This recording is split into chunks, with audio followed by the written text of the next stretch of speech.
गोटे वर्षे धोई नेला दुई पंचायत जथा गौनीघोष और भगामुंडा पंचायत को जोड़ुथिबा एकमात्र पोल मात्र 6 मास रे काम होइतिबा पोल एबे आउ नाही। एभली स्थिति देखिबा को मिलिछि केन्दुझर जिलार हरिचंदनपुर ब्लॉक गौनीघोषा ग्राम पंचायत रे फेब्रुआरी मासर होइतिला एक काम जुलाई मास को आउ नाही। तार कोनोसी भी कंक्रीट की रड सबु धोई नै कला मात्र गोटे वर्ष।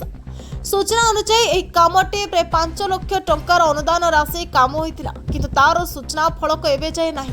जय बसंत बेहरा यह कामर तदारख करथिले से कहिथिले एठारे कोनसी प्रकार निम्न काम होई नाही बोली काम आरंभरू कहिथिले किंतु एबे जय प्रशांत बाबू फोन करिले फोन उठाउ नाहंती। सांबादिकों को फोन न उठाई गाँ लोकों को कॉल करी कहउछंती काम कर मु पैसा देई देबी। दुई पंचायतवासी माने जीवा आसबारे असुविधार सम्मुखीन होउछंती। गतकाली प्रबल वर्षारे रेमाळ नाଳରେ पानी बढ़िथिला।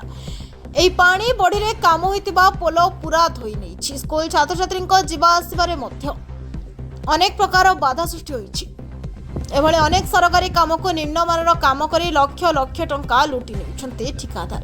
एने सरकार सतर्क हेबा निहाती जरूरी। तास जेई मानकु मध्य ठीक भाबरे तदारख करिबा निहाती जरूरी। एई पोलटी को भांगी यथाशीघ्र ब्रिज निर्माण हेबा निहाती जरूरी।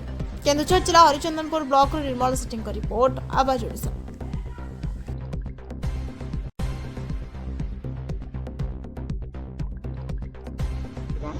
मु शत्रुघ्न महतो आम गौणीघोषा जीपीर बासिंदा जने जो रास्ता जो जाइए रास्ता आज आम जो देखिलु गौणीघोषा और भगामुंडा पंचायत को ये जोड़ुथिबा गोटे मात्र रास्ता हरिचंदनपुर ब्लॉक रे जहाँ रही तो ये रास्ता आज भांगिकी छिरमार हो गलानी कौन ए विषय कौन कह गोटे वर्षा धोई नेला वर्षा ये तो आज्ञा आमर ये जो पोल देखुंत ये पोल आमर गत फेब्रुआरी मसरे काम होता ये तो जो कंट्राक्टर भी करते देखो ये जो तलपट रही सब आमर निम्न मानर काम होता से रड फड सब कंक्रीट फंक्रीट जाकि तले सब उजुड़ी पड़ी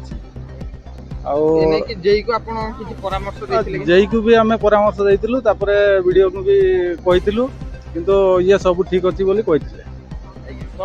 तो जो काम मात्र 5 मास भितर एते निम्न मानर काम कि से आ रही सीमेंट रही से रोड रही सब उड़े नहीं आज्ञा तो ये कौन करिया ये तो सरकार नीति ये सब सब अल्प ये काम करछंती 2 मास मासे भितर ये सब नष्ट हो जाउछि हमरो किंतु एटा हमर कौन कहिबे सरकार को आम ए विषय कहबू कि आमर ये जो गौणीघोषा ठारू जो भगामुंडा आमर एटा गोटे रास्ता मुख्य रास्ता आमर एठी प्राय तो 1000 पाखापाखि बस्ती रही कि आमर 1000 लोक रही रास्तार सब बेले जीवा आसवा करछंती गाड़ी गुड़ा भी असुविधा होची ता संग को आमर देखंतु सब बेले नदी आम सब बेले प्रोब्लेम रे रही।